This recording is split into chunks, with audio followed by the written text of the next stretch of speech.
నమస్కారం అండి. నేను ప్రెజెంట్ ఉన్న ప్లేస్లో హ్యార్లీస్ 3000 కేక్ ఈవెంట్లో మనకు ఒక కొత్త గెస్ట్ కలిశారు, రాము రాథోడ్.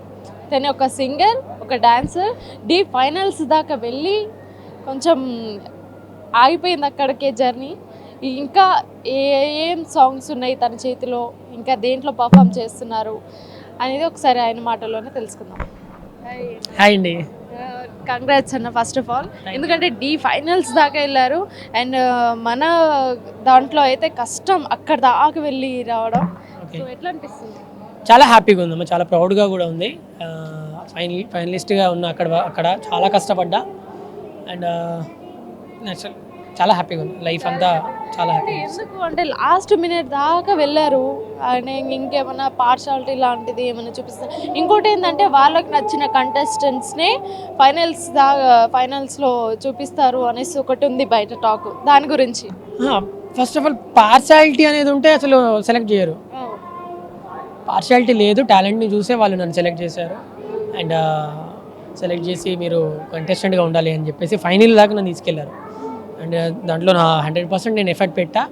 ఏంటంటే ఫైనల్ కాబట్టి గ్రాండ్ ఫినాలేలో గ్రాండియర్గా ఉండాలి కొంచెం అన్ని ఒక థాట్ వల్ల అక్కడ ఒక 1 మార్క్తో ఎలిమినేట్ అయ్యా అంతే. అండ్ ఎక్కువ అమ్మాయిలకు మాత్రమే దాంట్లో స్కోప్ ఉంటుంది, జనరల్గా అమ్మాయిలు మాత్రమే ఫైనల్స్ దాకా వెళ్తారు అనేది ఒక బ్యాడ్ టాక్ ఉంది. దాని గురించి ఏమన్నా? లేదండి, అలా అని ఏం లేదు. అమ్మాయిలని అని కాదు, ఎందుకు రాజు అవ్వలేదు, D10 విన్నరు, తర్వాత జతిన్ అయ్యాడు, చాలామంది బాయ్స్ అయ్యారు. అలా అని ఏముండదు. టాలెంట్ అండి. తను జానులిరి గారు ఇప్పుడు స్టార్టింగ్ నుంచి చాలా హ్యాపీగా అందరినీ ఎంటర్టైన్ చేసింది. ఈవెన్ మేము కూడా చాలా హ్యాపీగా ఉన్నాం. ఫస్ట్ ఆఫ్ ఆల్ తను విన్ అవ్వడం వల్ల కూడా మాకైతే చాలా హ్యాపీ. ఎందుకంటే మా ఫోక్ ఇండస్ట్రీ నుంచి ఒక D స్టేజ్లో విన్నర్. హ్యాట్స్ ఆఫ్ అసలు. ఆల్రెడీ మేము ఫస్ట్ నుంచే మాట్లాడాము, అయితే నువ్వు లేదంటే నేను.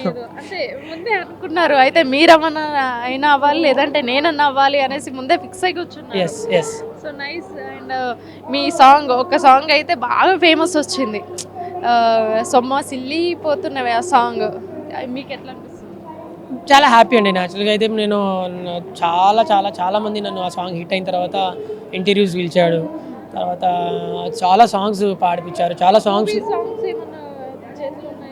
అంటే లైక్ ఇప్పుడు ప్రజెంట్ ఒక 2-3 సాంగ్స్ పాడా, బట్ అవి ఇంకా కన్ఫర్మేషన్ అవ్వలేదు ఇంకా. నెక్స్ట్ మనం ఈ ఫోక్ సాంగ్స్లో నెక్స్ట్ సాంగ్ ఏంటిది? మాకు చిన్న హింట్. నెక్స్ట్ ఒకటి ఫోక్ సాంగ్ వస్తుందండి. ఇంకొక అంటే ప్రజెంట్ అయితే ఒక ఈ మంత్ ఎండింగ్ వరకు సాంగ్ రిలీజ్ అవుతుంది. 31st ఆ లోపు రిలీజ్ అయిపోతుంది. అండ్ ఈసారి సాంగ్ అయితే అసలు అదిరిపోతుంది ఖచ్చితంగా.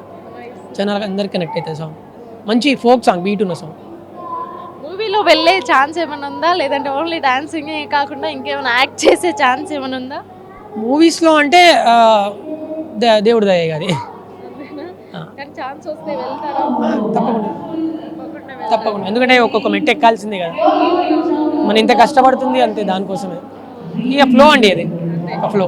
అండ్ మన దాంట్లో అప్పుడేమో మూవీస్ అనుజావనగతో చాలా సపోర్ట్ రేను తార్ సపోర్ట్ అనేది అంటే లైక్ నాకు ఆడియన్స్ బెస్ట్.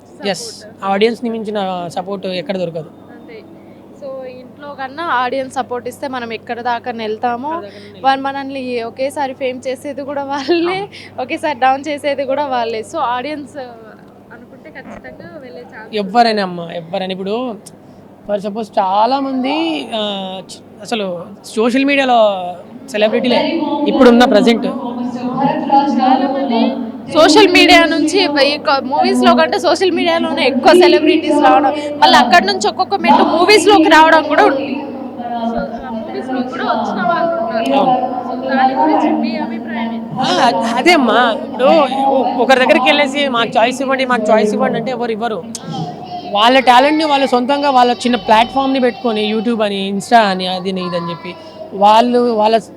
వాళ్ళ ప్లాట్ఫామ్ దాన్ని యూజ్ చేసుకొని బయట అందరు జనాల దృష్టిలో పడుతున్నారు. తర్వాత ఆటోమేటిక్గా ఇండస్ట్రీ దృష్టిలో పడుతున్నారు, అలా వెళ్ళిపోతున్నారు. సో అదే మెయిన్ బేస్ మనకి. ఇప్పుడు డ్యాన్స్ లాస్ట్ మినిట్ దాకా వచ్చారు, దానికోసం ఎంత కష్టపడ్డారు, ఎన్ని రోజులు ఎఫర్ట్ అది? కష్టమైతే అందరూ కష్టపడ్డారండి అండ్ నేను కష్టపడ్డా. నేనైతే నార్మల్గా నాది 100% నేను ఎఫర్ట్ పెట్టాను. డే అండ్ నైట్ ప్రాక్టీస్ ఉంటుండే, చేశా, చాలా కష్టపడ్డాను. అండ్ ఇంకోటి ఇప్పుడు ఇక్కడ ఈవెంట్కి వచ్చారు కాబట్టి ఈవెంట్ గురించి మాట్లాడదాం. హెయిర్లెస్ వాళ్ళు మీకు ఎలా తెలుసు, అంటే ఇక్కడికి రావడానికి మెయిన్ రీజన్ ఏంటిది? హ్యార్లీస్ వచ్చేసి బర్ఫీ ఉంది కదా, తను చైల్డ్ ఆర్టిస్ట్ అమ్మాయి, తన మమ్మీ వాళ్ళ మమ్మీ ఇన్స్టాలో నాకు తెలుసు అనమాట. సో ఆ అమ్మాయి నా సాంగ్స్కి రీల్స్ చేయడము అవన్నీ చేసింది. సో తన ప్రొఫైల్ చూసాను నేను. ప్రొఫైల్ చూడగానే నేను షాక్ అయ్యా, ఇదేంది అమ్మాయి మూవీస్లలో చేస్తుందా అది ఇది అని చెప్పేసి చూస్తే నేను కొంచెం డీటెయిల్స్ కనుక్కున్నా. వాళ్ళు బంజారానంట. అమ్మ బాబోయ్ అనుకున్నా, బంజారా తర్వాత సీరియల్స్లలో చేస్తుంది.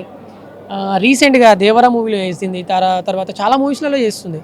సో నాకు అట్లా కొంచెం బాగా ప్రౌడ్గా ఫీల్ అయ్యాను నేను. ఓకే, మన కమ్యూనిటీ నుండి చాలామంది ఉన్నారు, అందులో బర్ఫీ ఉంది.